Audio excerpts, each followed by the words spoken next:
રાજપાડીના ભાલોડ, ટોથીદરા, વરપતાર અને રૂટ ગામના ગ્રામજનોએ ભરૂચ કલેક્ટર સાહેબને 10 દિવસ પહેલા આવેદનપત્ર પાઠવ્યું હતું કે ટોથીદરા ગામની ગૌચર જમીનમાંથી ખનીજ માફિયા ગેરકાયદેસર રસ્તો બનાવીને રેતીનું વહન કરતા હતા, પરંતુ તંત્ર દ્વારા કોઈ એક્શન ન લેવાતા ગ્રામજનોએ સ્વયંભૂ આ રસ્તો ખોદીને રસ્તો બંધ કરી દીધેલો હતો। ત્યારે ટોથીદરા ગામના સરપંચ કાંતિભાઈ મંગાભાઈ વસાવા અને પરેશ ઠાકોર વસાવાએ ખોટી રીતે પોલીસને ગેરમાર્ગે દોરી સંદીપભાઈ વસાવા સહિત ગામના અન્ય ખેડૂતો અને 19 જેટલા આગેવાનો ઉપર એફઆઈઆર કરેલ હતી, જેની રજૂઆતના પગલે ગતરોજ ગ્રામજનોએ ઝઘડિયા પ્રાંતશ્રીને આવેદનપત્ર પાઠવી અને એફઆઈઆર રદ કરવાની માંગ કરી હતી। રિપોર્ટર સિરાજુદ્દીન મલેક, ઝઘડિયા। આજરોજ અમે ભાલોડ, ટોઠીદરા, રૂંટ, ઓરપટારના ગ્રામજનો, ખેડૂતો પ્રાંત અધિકારીશ્રીને આવેદનપત્ર આપવા માટે આવ્યા છે। આજે જે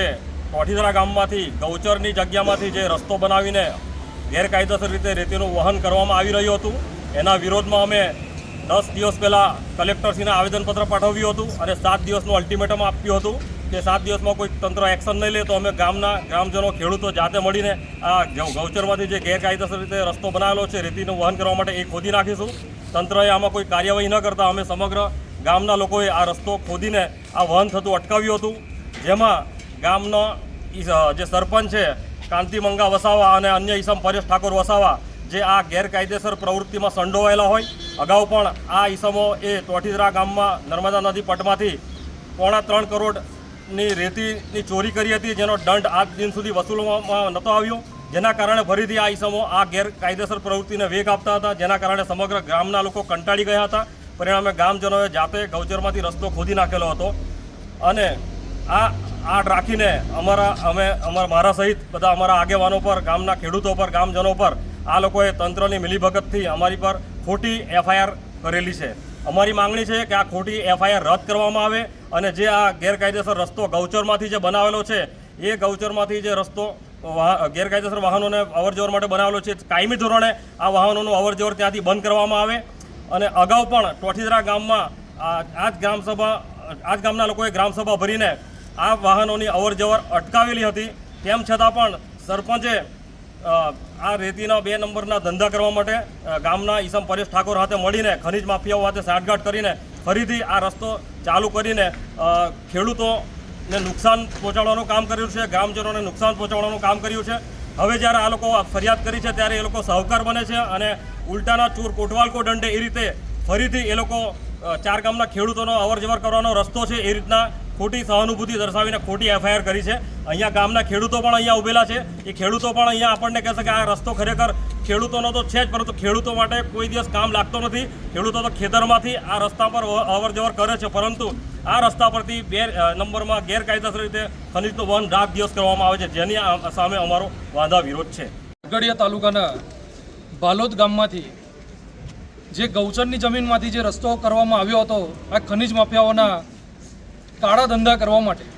એ ગ્રામજનોએ આજથી 10 દિવસ પહેલાં ભરૂચ કલેક્ટરશ્રીને આવેદનપત્ર પાઠવી અને જણાવ્યું હતું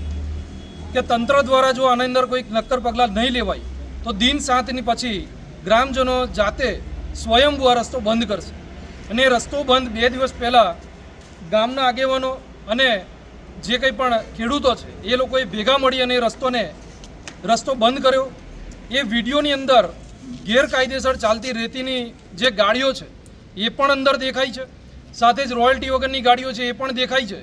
પરંતુ ગામના સરપંચે આજે ત્યાં આગળ આજે 19 જે ખેડૂતો અને ગામના આગેવાનો છે એ લોકો ઉપર એમને જે ફરિયાદ કરી છે,